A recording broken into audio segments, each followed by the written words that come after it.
Pyetje e radhës se din duket është kurthi islamofob, domethënë a do janë gratë se I kemi tani në xhenet virgjëresh.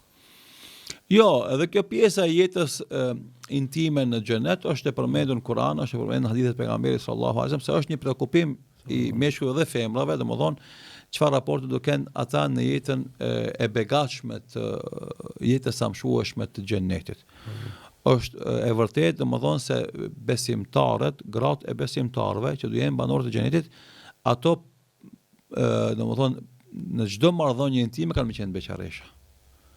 Kjo për me jashtu domethënë kënaqësinë e besimtarëve në xhenet në këtë pjesë. Megjithëse kënaqësitë e xhenetit janë shumë pjesë, po edhe në pjesën e jetës intime, domethënë jeta intime e xhenetit ka më qenë shumë më ndryshe nga jeta intime që bëhen këtë botë. Domethënë kanë qenë shumë më e begatshme dhe shumë më senzacionale se ajo që është këtë botë. Andaj besimtari I vërtet nuk e humb atë kënaqësi të xhenetit për shkak të gjunait dhe gabimit që mund ta bënë këtë botë ndonjë mashkull me ndonjë femër ose ndonjë femër me ndonjë mashkull të huaj që se ka në kuror.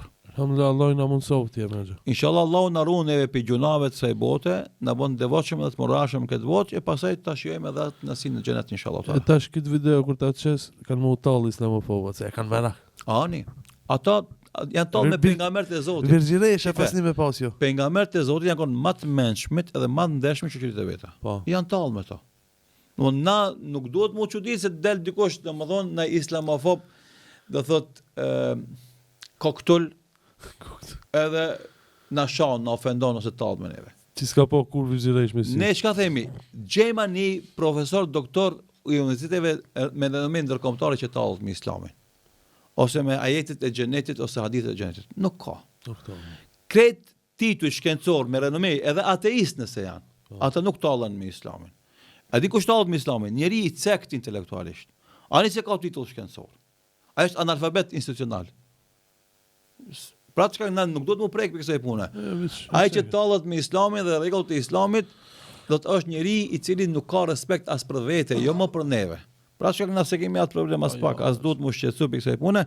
Edhe një herë po them, gjema një intelektual, një profesor universitar, një akademik me renomë, akademik universitete me renomë ndërkombëtare I cili tallet me islamin dhe rregullat e islamit. Asnjë se ki. Përkundazi ata vazhdimisht flasin me fjalë respekti dhe mirëdije për islamin dhe për pejgamberin sallallahu alaihi wasallam dhe për këtë jetën do thotë e muslimanëve.